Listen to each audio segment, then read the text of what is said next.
নমস্কার, এসিসিএর খবরে আপনাদের স্বাগত। আপনাদের সাথে আমি অন্তরা। বিস্তারিত খবরে যাওয়ার আগে শুরুতে হেডলাইন্স।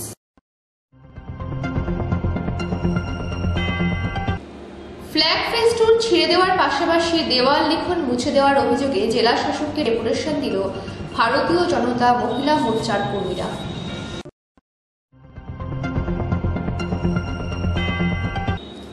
লোকসভা নির্বাচনের আগে কোচবিহার রাসমেলা ময়দানে সভা করতে আসছেন নরেন্দ্র মোদী।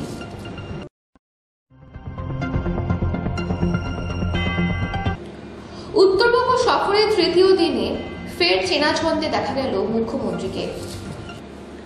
আসছে বিস্তারিত খবরে। ফ্ল্যাগ ফেস্টুন ছিঁড়ে দেওয়ার পাশাপাশি দেওয়াল লিখন মুছে দেওয়ার অভিযোগে জেলা শাসককে ডেপুটেশন দিল ভারতীয় জনতা মহিলা মোর্চার কর্মীরা। বুধবার দুপুর নাগাদ বিজেপি সংগঠনের পক্ষ থেকে মিছিল করে এসে জেলাশাসক দপ্তরে বিক্ষোভ প্রদর্শন করে এই ডেপুটেশন প্রদান করা হয়।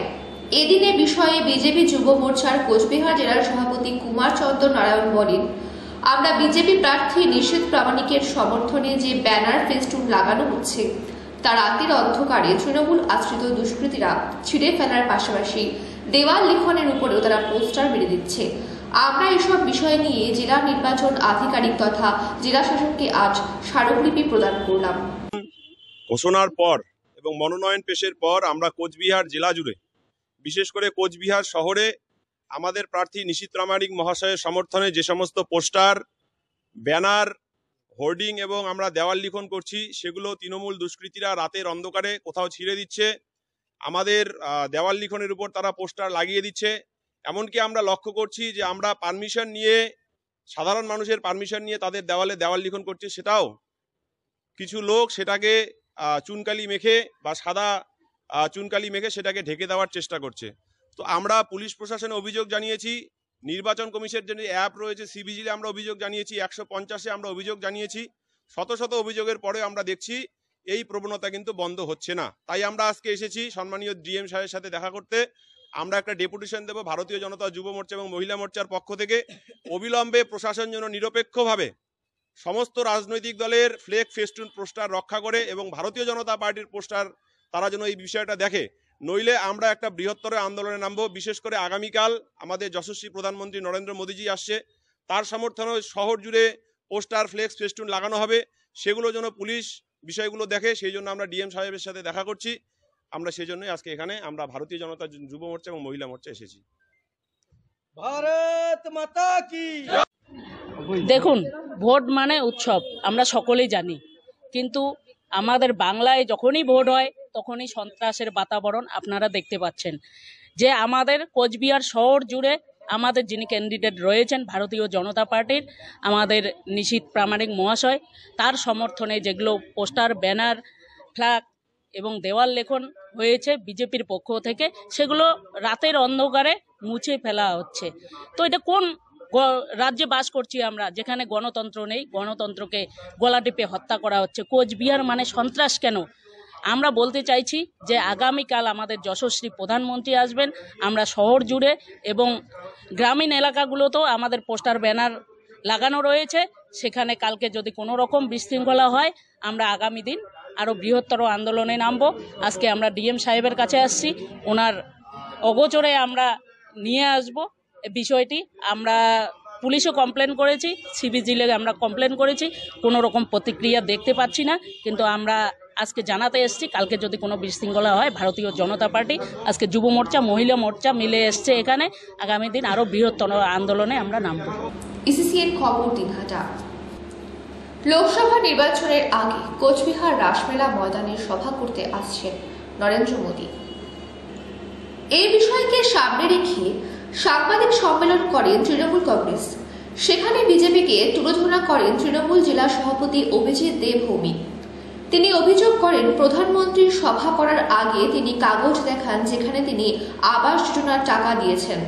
তৃণমূল কংগ্রেসের সর্বভারতীয় সাধারণ সম্পাদক অভিষেক ব্যানার্জি চ্যালেঞ্জ করার 500 ঘন্টা পেরিয়ে গেলেও এখনো পর্যন্ত বিজেপির পক্ষ থেকে কিছুই দেখাতে পারেনি। অভিজিৎ দেব ভৌমিক আরও জানান, কোচবিহার জেলায় বিজেপিকে জিততে হলে প্রধানমন্ত্রীকে আরও 2টি সভা করতে হবে। 4 তারিখের পর থেকে বিজেপিকে আর খুঁজে পাওয়া যাবে না। কোচবিহার জেলায় বিজেপির কবর হবে। ভোটের প্রচারে আসছেন তার দলের নেতাদের আমরা কেন এই ভয়ঙ্কর ঝড়ের মধ্যে মানুষের পাশে দাঁড়াতে দেখলাম না? একমাত্র যাকে পেলাম তিনি বাংলার মানবিক মুখ্যমন্ত্রী মমতা বন্দ্যোপাধ্যায়। অনেকে তাদের ঘর হারিয়েছেন, শিশুরা গুরুতর আহত হয়েছেন। যদি বিজেপি নেতৃত্বাধীন কেন্দ্রীয় আবাসের টাকা দিত তবে লোকদের ঘর থাকতো এবং শিশুরা আহত হতো না। বাংলা বিরোধী বিজেপি রাজনৈতিক প্রতিহিংসার জন্য মানুষকে বিপদের দিকে ফেলে দিচ্ছে। পুরো বিজেপি ইকোসিস্টেম প্রধানমন্ত্রী সহ দাবি করে যে সারা বাংলার জন্য আবাসের টাকা নাকি দিয়েছে। 14ই মার্চ সর্বভারতীয় তৃণমূল কংগ্রেসের সাধারণ সম্পাদক মাননীয় সাংসদ শ্রী অভিষেক বন্দ্যোপাধ্যায় একটি শ্বেতপত্র প্রকাশ করার জন্য চ্যালেঞ্জ জানিয়েছিলেন। তারপর থেকে 21 দিন বা 500 ঘন্টারও বেশি সময় কেটে গেল, কিন্তু বিজেপির তেমন কোনো শ্বেতপত্র প্রকাশ করা হয়নি। আমরা আশা করি আগামীকাল দেশের প্রধানমন্ত্রী কুচবিহারের ভাষণ দিতে আসবেন, তিনি অন্তত সেই শ্বেতপত্র প্রকাশ করুন। কবে বাংলার আবাস যোজনার টাকা দিয়েছেন, কবে বাংলার এনআরজিএস এর টাকা দিয়েছেন, নাহলে এই মিথ্যাচার নেতাগুলোকে মুখ বন্ধ করুন।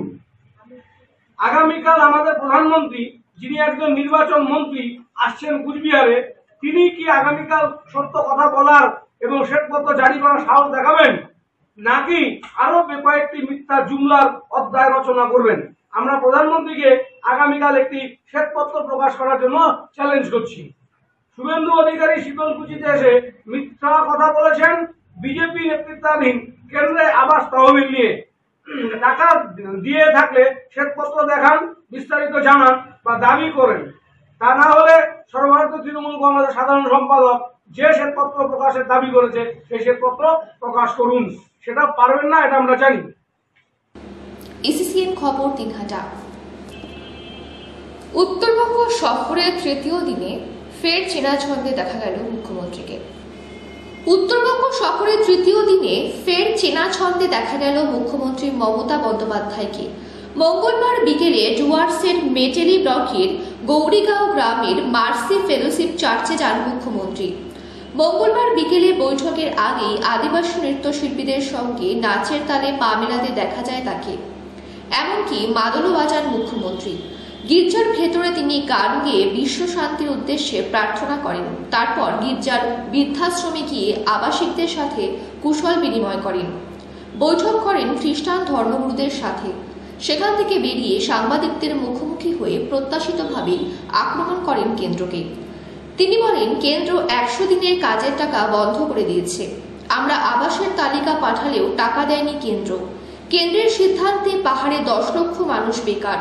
রাজ্য সরকার নিজের উদ্যোগে 50 দিনের কাজ চালু করেছে। কেন্দ্র না দিলে আমরাই আবাসের ব্যবস্থা করে দেব বলেও আশ্বাস দিয়েছেন মুখ্যমন্ত্রী। মুখ্যমন্ত্রী আশ্বাস দেন, যখন আদর্শ আচরণবিধি থাকবে না তখন সব করে দেওয়া হবে। नहीं मिला और इसमें खाली सेंट्रल गवर्नमेंट अकेला रुपया नहीं देते थे, हमको जायगा भी देने पड़ते थे, प्लस 40% रुपया हम लोगों को भी देने पड़ते थे, तो नहीं दिया। तो मैंने तो बजट में कह दिया है, आज का कहना नहीं है कि एमसीसी रहने का। Prime minister can meet the reserve bank officers when MCC is in session. हम लोग मीट नहीं कर सकते। कानून कैसे दूसरा होगा, लेकिन मैं सिस्टम मेंटेन करता है। इसी के लिए मैं कहना चाहूंगी कि हमारा बजट में कहा गया है, अभी नहीं 2 महीना पहले, कि हम लोग मई तक देखेंगे, नहीं करेंगे तो हम खुद कर देंगे उसको आवास। हमें नहीं चाहते गरीब लोगों को आवास ना मिले। बहुत है संख्या, लेकिन हम फेस वाइज हम कर देंगे। रोड का कंडीशन, ये रोड मैंने देखा, रोड का भी रुपया नहीं देता है। पहले हम 1 लाख का ऊपर रोड बनाया, उसका बाद 22,000 बनाया खुद स्टेट गवर्नमेंट का रुपया से। अभी भी मेरे को मेटेली का रोड देख के मेरे को दुख हुआ। पीने का पानी बहुत जगह में अभी भी नहीं पहुंचा, लेकिन 25 का मिडिल तक और 25 का एंड तक मैं थोड़ा ज्यादा ध्यान लेती हूँ इसी के लिए, कि झड़ इलेक्शन ये सब होता है ना, तब काम नहीं होता है।